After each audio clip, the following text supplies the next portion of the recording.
Welcome to Little channel. Today we will see the poem A Different History by Sujata Bhatt. Let's we see about the author. Sujata Bhatt is an Indian poet born in Ahmedabad, India in 1956 and spent early month at maternal grandmother's home. Then she grew up in Pune, India until 1968 where she grew up in a traditional Gujarat Brahmin family. Parents were writers, teachers and scientists. Her grandfather was an essayist, short story writer and translator. Left India at age 5, her family for New Orleans, returning to India at age 8 and then left India again at the age 12 to settle in Connecticut. Began writing poetry at age 8, often inspired by her childhood experience. Immigrated to the United States in 1968 with family. Received an MFA from the University of Iowa. Writer in residence at the University of Victoria in Canada. Visiting fellow at Dixon College, Pennsylvania. Then lives in Bremen, Germany with her husband and daughter. Then has received various awards for her work including the Commonwealth Poetry Prize in Asia and the Chumley Award. Published 6 collections of poems including Monkey Shadows and A Color of Solitude. A Different History is a poem that details with themes of cultural identity, language and the impact of colonization. It is autobiographical and expresses the conflict Bhatt faced between her Indian heritage and her life in the English-speaking world. The poem is structured into stanza, with the first stanza exploring the interplay between religion, nature and human behavior in India.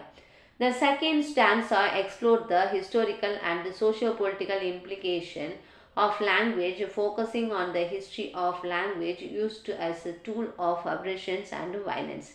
But questions how people can come to love the very language and that once caused immense sufferings, such as English in India after British colonization. But questions how people can come to love the very language that once caused immense suffering, such as English in India after British colonization. Let's see the poetic device of the poem. First one is personification. Great Pan is not dead. Pan, Greek god, is personified to symbolize a cultural continuity.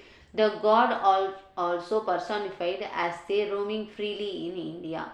Then next one is without disturbing Saraswati. Saraswati, the goddess of knowledge, is given human-like quality as if she can be disturbed by rough handling of books. Next one is metaphor. The soul has been cropped with the long scythe. The scythe metaphor represents the destructions caused by colonization, equating it to harvesting or cutting down a soul. The conqueror's face, the colonizer face, is symbolized as a source of violence and oppression. Symbolism. Books are symbolic of knowledge and culture, treated as a sacred object. Rudeness towards a book symbolizes disrespect for tradition and learning. And Saraswati and the tree symbolize knowledge and the nature, both of which are sacred in Indian culture. Next one is rhetorical question. Which language has not been the oppressor's tongue? These questions emphasize the universality of oppressions through language. Next one is which language truly mean to murder on someone?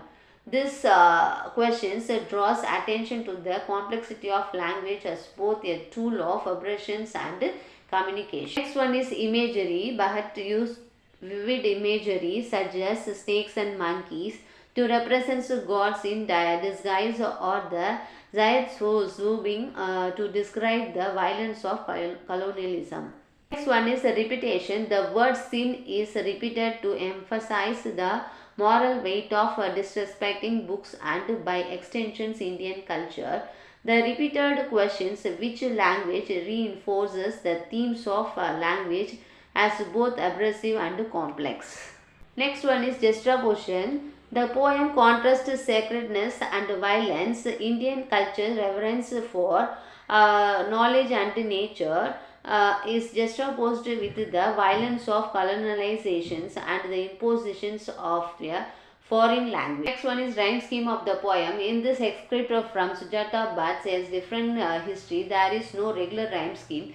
The poem is written in free verse, which allows for a more natural flow of ideas without the constraints of the traditional rhyme pattern. The lack of rhythm emphasizes the controversial tone and the complexity of the subject matter, such as colonization, cultural reverence, and the impact of language.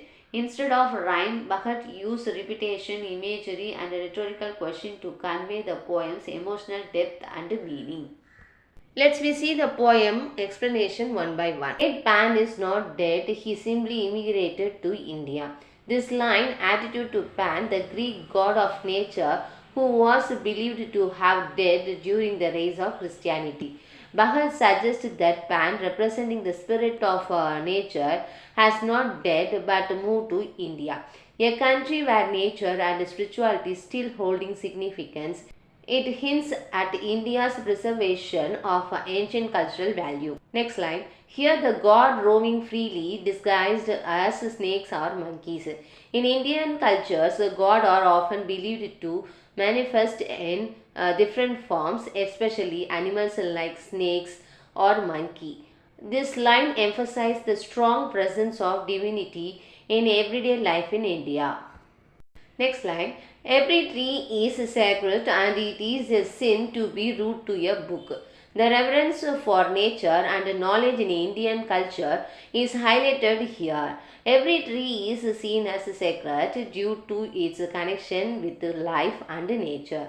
Similarly, books as a symbol of knowledge and wisdom are to be treated with utmost respect as they are linked to the goddess of knowledge Saraswati.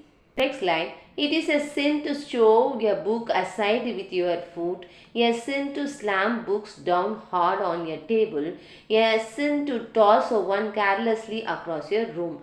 These lines illustrate specific cultural practice regarding books in India. There is a belief that the books hold knowledge and are thus sacred. Treating them carelessly or disrespectfully is seen as a moral wrongdoing.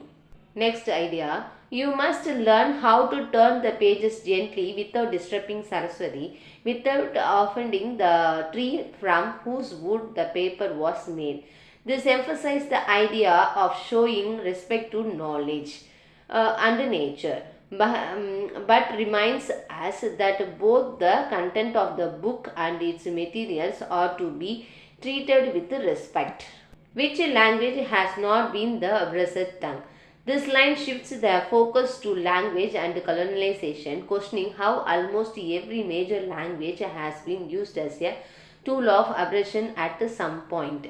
The speaker reflects on the role of language in enforcing dominance over colonized people. Next one, which language truly mean to murder someone? But raises a provocative question. Can language itself as a neutral medium be inherently violent? This reflects on how language have been manipulated to harm, oppress and even murder culture or identities. Next one, and how does it happen that after that torture, after the soul has been cropped with the long knife swooping out of the conquest phase, the unborn grandchildren grow to love that strange language? This powerful closing reflects on the paradox of colonization. Despite the torture of being forced to adapt the conqueror's language, future generations often come to embrace and love it. The Sayat represents the destructive force of colonization, yet overcome the language that once oppressed become a part of the descendants' identity. In this poem, Bhatt contrasts the reverence for knowledge and nature in Indian culture with the impact of colonialism, particularly the impositions of the English language. It questions the lasting effects of colonization on language, culture, and identity, while also reflecting on how colonized people come to adapt and even love the language of their oppressor. Thank you viewers. Thanks for watching this video.